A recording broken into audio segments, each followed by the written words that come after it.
The test is in 4 parts. Part 1, Part 2, Part 3, and Part 4. Now look at Part 1. Part 1. You will hear a woman phoning about her membership of a carpool, a type of car-sharing organisation. First, you have some time to look at questions 1 to 4.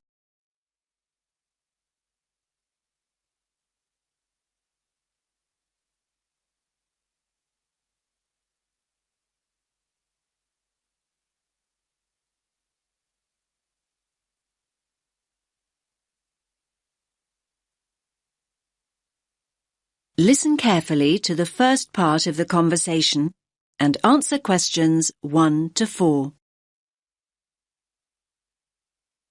Hello, your carpool. How can I help? Oh, hello. Look, I used one of the cars earlier, and I want to complain. I'm not one to make a fuss usually, but this isn't the first time there's been a problem. I'm getting fed up with it. I'm sorry to hear that. Can I take your membership number first? Yes, it's 520016. 520016. Is that Julie speaking? Yes, Julie Gold. Hi, Julie. Now, let me just check your booking. Your complaint's about the most recent booking, is it? Well, yes, this complaint is. But like I say, it's not the first. OK. So that was the Fiat. Registration number YPT723S in City Street this morning at 10:30? Yes, that's it. But no, I think it was the car in Baker Road. My records say City Street. That's the grey Fiat. Oh, yes, Baker Road was yesterday. And that booking was fine? Well, yes, that one was. Good. So what exactly was the problem today, then? Now you have some time to look at questions 5 to 10.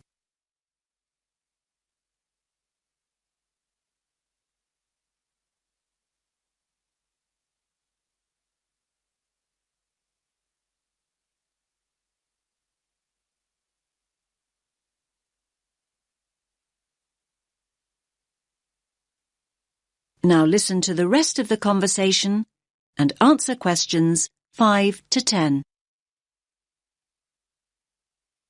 OK, I went to pick the car up and it wasn't in the parking bay. I was in quite a hurry and I have to say it was very stressful. Of course, I thought somebody else still had the car out. Anyway, I was about to phone when I saw the car on the other side of the street about 100 metres down. Can't you make it clear to users that they have to park the cars back in the bays? Well, yes, we do. If I had to guess, I'd say that the previous user left it there because the bay was occupied. We'll phone to check and find out, but that's the most likely explanation. But people aren't supposed to be occupying the parking bays, are they? Well, no, but they do. They usually think it's okay to park for a few minutes. Well, in that case, shouldn't members wait until somebody comes back to get their vehicle?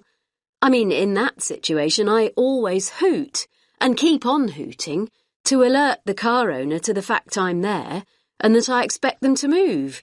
It usually takes only a few minutes. I wish people would show a little more patience. As I say, I'll phone and... There are other things I want to discuss. When I did eventually get to the car, I was shocked at how filthy it was, both inside and out. The wheels and the bottom of the vehicle were covered in mud. Inside, the carpets were muddy too, and the back seat covered in dog hair. It's pretty obvious that the last user had driven out to the country to take his dogs out walking. Can't there be some rules about what people can and can't use the cars for? I hear what you're saying, Julie. I think this is a fair point, and I'm very sorry. I certainly will call the previous user to take this up. And make sure that the cars are given a decent valeting every so often. Right, one more thing. Once I'd dusted off the seat and found the keys, I expected them to be left under a seat or in the door compartment, I finally started up the engine. I was dismayed to see how low the fuel gauge was. This has been the case before, and it's really annoying. I thought the membership regulations state quite clearly that it's the driver's responsibility to fill up when the gauge goes below the quarter full mark. Am I right? Yes, that is what we say. So how come I had to sort that out before I could get on with my journey? Look, I think all things considered, we'll compensate you for your experience today. How does that sound, Julie? Are you going to scrap the payment for today's booking? Well, I could do that, but now the booking's on the system, it's complicated. I'd rather offer you complimentary hours. Today's booking was for 4 hours, so we'll say you have 4 hours of uncharged usage taken off your next bill. But what if my next booking is for less than 4 hours? Don't worry. The booking will not be charged and the remaining amount will automatically go forward to the booking after that. All you have to do is key free hours into the comments option when you make the booking online. OK. I guess I should say thank you, but I'm still very cross.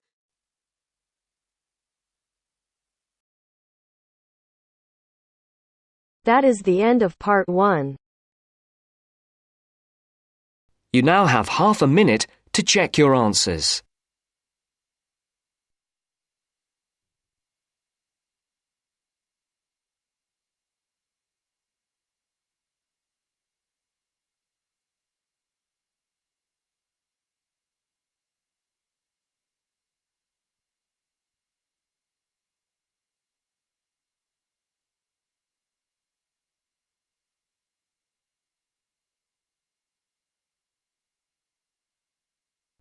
Now turns to part 2. Part 2. You will hear a woman talking about health and safety when using a computer.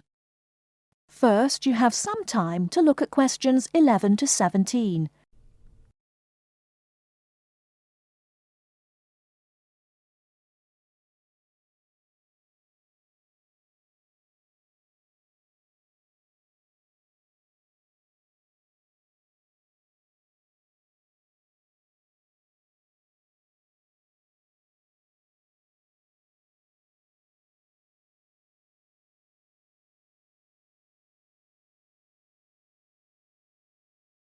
Now, listen carefully and answer questions 11 to 17.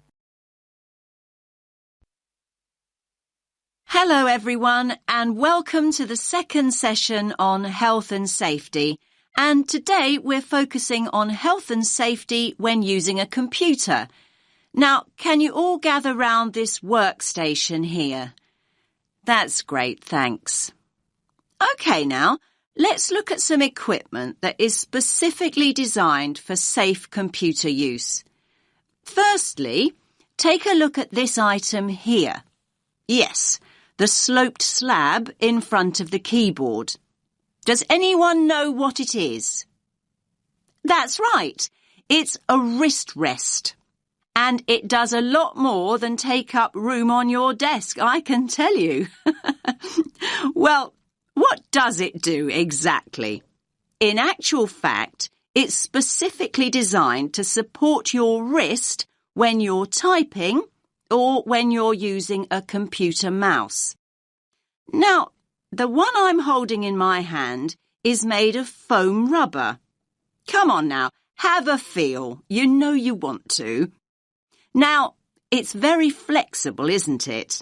The padding is firm, but it also gives way when you press it, just like this. Here's another type, by the way. This one is filled with gel.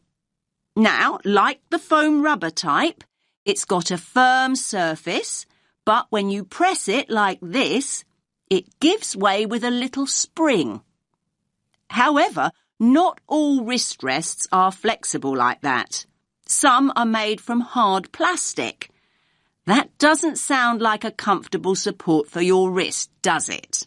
So, not to be recommended. OK, so we know what kind of material we're looking for in a wrist rest. But what else do we have to think about before we choose one? Now, look again at the foam rubber wrist rest here. you can see that the slope of the wrist rest and the height and the width too match the front edge of the keyboard here. And there are no sharp edges. Look, it's really nice and smooth. Now, we know it's a busy time for you all at the moment. You're busy with assignments in between the hours you're spending browsing the net and going on social networking sites. Well, just think about how hard your wrist has to work. So, using a wrist rest like this one can really help in a number of ways. First of all, it helps you keep your wrist straight when you're using your computer. I'm demonstrating this now. As you can see, my wrist is neutral and straight rather than bent up and down. See what I mean? Now, it can also provide padding for your hands. It works in much the same way as a cushion, so it makes your desk much more comfortable. Now, please note, I did say cushion rather than pillow. We don't want you students to be too comfortable. Another advantage of a wrist rest is that it stops your hands from dropping off the edge of the keyboard. A wrist rest can also relieve tension and soreness in your neck and shoulders. And how does it do that exactly? Well, it removes the weight of your arm from your shoulders and neck altogether. So there are a lot of benefits, aren't there? However, most people never learn how to use a wrist rest correctly. In fact, leaning your wrists on a wrist rest for long periods can put a lot of pressure on the undersides of your wrists, just here. Now you have some time to look at questions 18 to 20.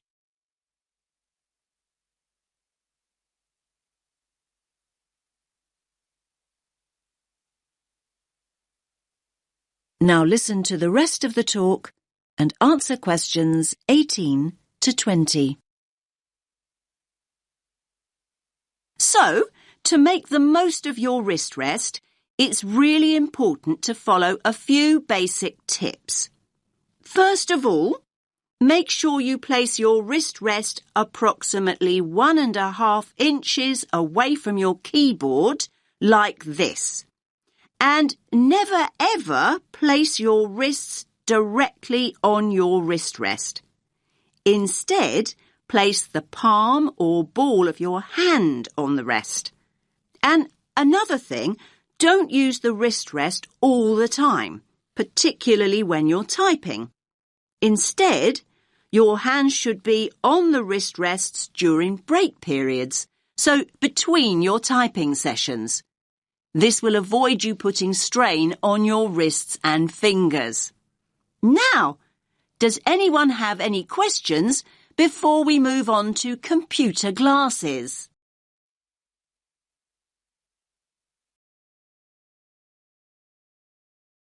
That is the end of part 2. You now have half a minute to check your answers.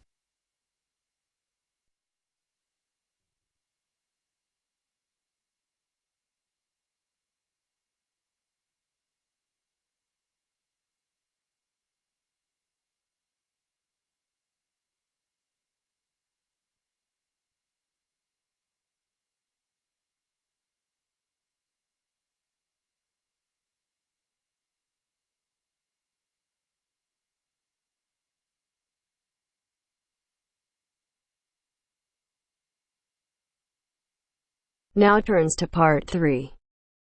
Part 3. You will hear 3 students discussing the issue of waste deposited in space. First, you have some time to look at questions 21 to 26.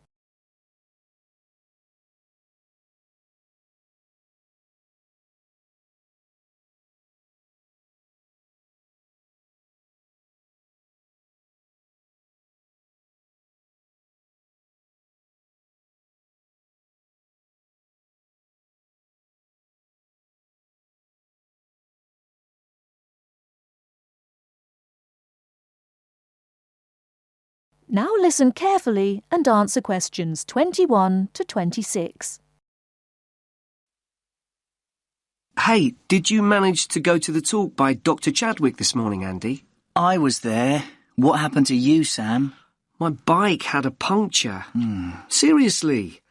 Anyway, Ruth, I bet you took some notes. Can you fill me in? Sure. It was all about space junk. Really interesting, actually. I mean, I knew about how much rubbish humans are dumping here on planet Earth, but I had no idea how much junk there is flying around in space. Did you know that there are literally millions of pieces of rubbish orbiting the Earth as we speak? Not until now, I didn't. They reckon that around 100 tons of very small objects, like mainly dust, drops on Earth every single day. Yes, that's what she said. I thought space junk was all man-made. I can't believe they know so accurately how much is actually out there. Do they track and monitor it all the time? Yeah, they do. According to the talk, there are nearly 25,000 objects larger than 10 centimetres in diameter now orbiting the Earth. And what does all this space junk consist of? Isn't it all discarded parts of rockets that were either broken or left behind after space missions, like Apollo and all those spacecraft from years ago? Well, yes, but not only that. All other kinds of debris that we've dumped in space too. Anything from dead satellites to loose metal screws. There are even tiny particles of paint and liquid coolant.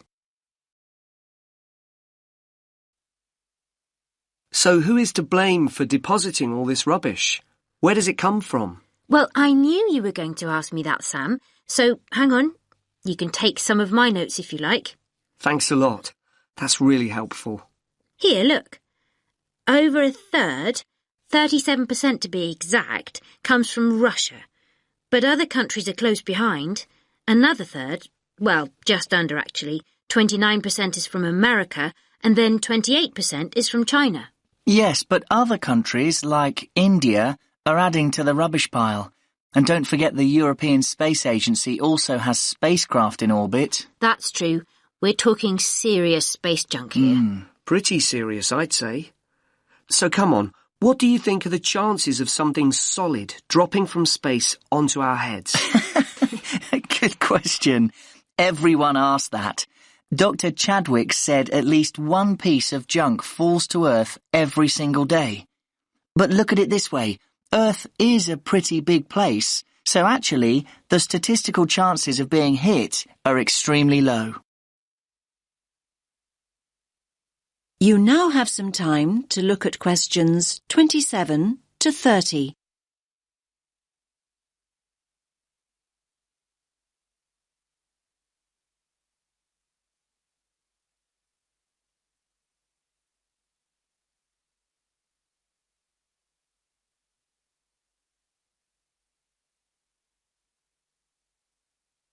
Now listen to the rest of the discussion and answer questions 27 to 30. So are you saying I'm more likely to win the lottery? Well, just think about it. 2/3 of the Earth is ocean. That's true. But in time, almost all these pieces of rubbish will fall to Earth because the object's orbit is decreased by its gravitational pull. But the good news is that they don't cause any serious damage. You know, they can't actually survive the heat generated on re-entry. They simply burn away. But that's not always the case. There are exceptions. Chunks of the United States UARS satellite recently fell into the Pacific Ocean. The UARS satellite? It was this 6-ton satellite launched by the Space Shuttle Discovery way back in 1991. So it had been up in space for 20 years, but stopped working in 2005. It weighed 5,700 kilos. And that's about the same as a double-decker bus, apparently. And, just check my notes. Here it is, yes. The largest of these great big chunks that fell into the sea weighed about 158 kilograms. Think of the weight of an adult gorilla, Sam, and you get the picture. A nice soft landing, then. Dr. Chadwick said, imagine a couple of washing machines tied together and travelling at 100 miles per hour, and you'll get an idea. Oh, and do you remember Skylab? That was another US space station, and it fell to Earth at least 3 decades ago, in 1979. It fell into the Indian Ocean and the deserts of Western Australia. According to what I wrote down, that particular space junk weighed 100 tons. And let's not forget Mir, the Russian space station. Mir weighed 135 tons, far, far larger than UARS, and it fell to Earth in 2001. It plunged straight into the South Pacific. All very interesting. Listen, I've got some junk of my own to sort out. My bike. That's the second puncture this week. Come on, I'll help you fix it.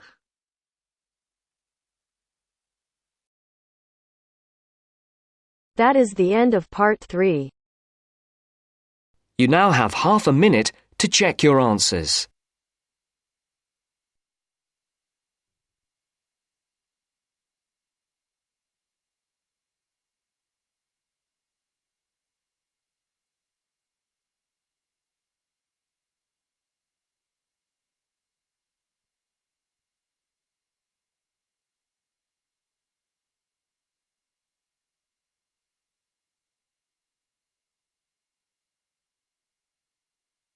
Now turns to part 4.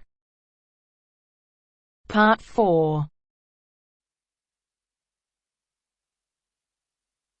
You will hear a man talking about tourism and the environment. First, you have some time to look at questions 31 to 40.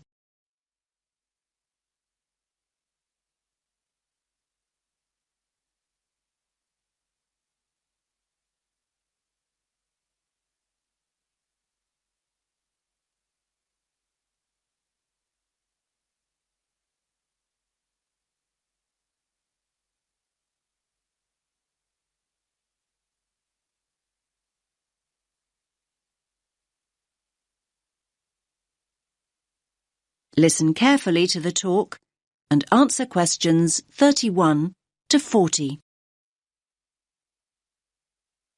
Good morning, everyone. Let's make a start. Now, over the last few weeks, we've looked at some key areas in the travel and tourism module. We've already charted the origins and development of tourism, and we've also looked at the negative effects of tourism on both local communities and the environment. So, in this lecture, we're going to focus on ways in which tourists can actually benefit local people and natural areas if they travel responsibly. And this kind of travel is known as ecotourism. Now, there's no one definition of ecotourism. In fact, it can be interpreted in a number of different ways. This means it represents different things to different people. And sometimes people misunderstand ecotourism altogether. They think of it as just spending time in nature or natural areas. However, the truth is far more complex. In essence, it aims to minimize the negative impacts of tourism that we looked at earlier on in the course. Problems such as litter and water pollution, crime and so on, and, at the same time, to encourage travellers to have a positive impact on the places they visit. Now, there are many other words to describe a similar idea to ecotourism. In fact, the terms alternative tourism, sustainable tourism, or responsible tourism are often used to mean the same thing. But in fact, although the main ideas behind them are similar, there are small differences. And let's briefly look at these now. Alternative tourism is any kind of tourism that is not mass tourism. And by mass tourism, we mean hundreds, if not thousands of people going on, for example, their 2 weeks a year beach holidays or traditional sightseeing tours.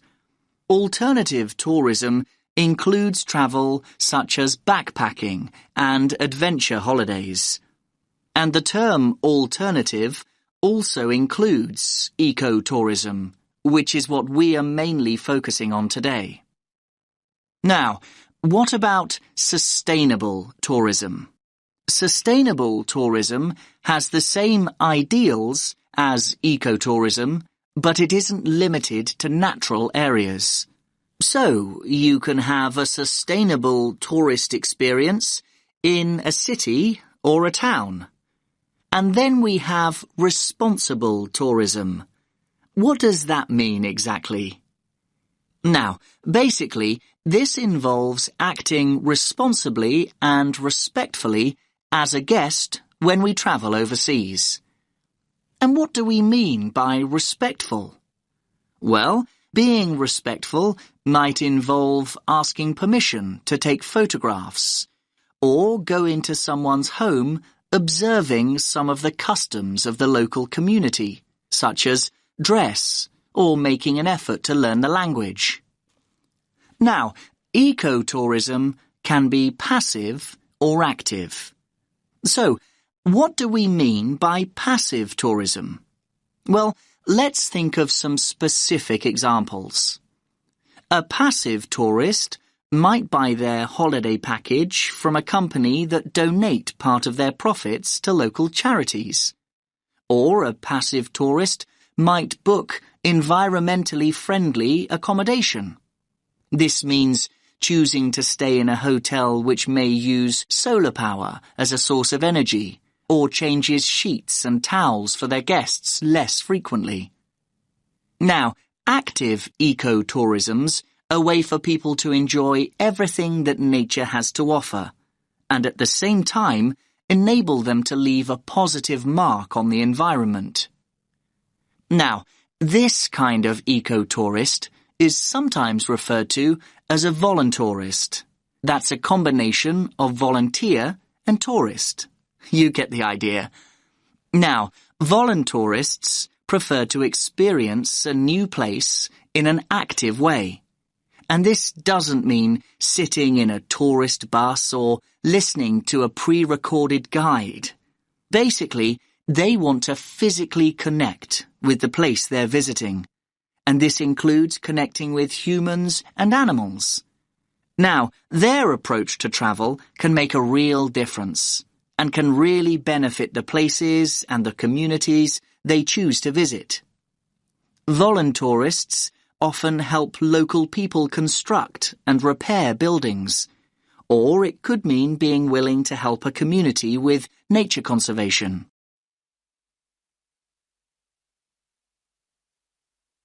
So let's think of some specific examples of this kind of work in action. Now, voluntourists have helped local communities to plant hundreds of trees and installed identifying signs in the rainforests of Costa Rica. They've also helped with sustainable food production in Cuba, and in Jamaica, they've been involved in the cleaning up of local rivers. And in Thailand, they've worked on building ecologically sustainable reforested habitats. Now, some of the work that voluntourists do also involves looking after endangered animals, like the Giant Panda Project in Japan, or the Animal Sanctuary Project in Ecuador. Now, this work doesn't just involve interacting with wildlife, but involves educating local people about the need to protect wildlife. Now, before we explore wildlife tourism in more detail, does anyone have any questions? That is the end of part 4. You now have half a minute to check your answers.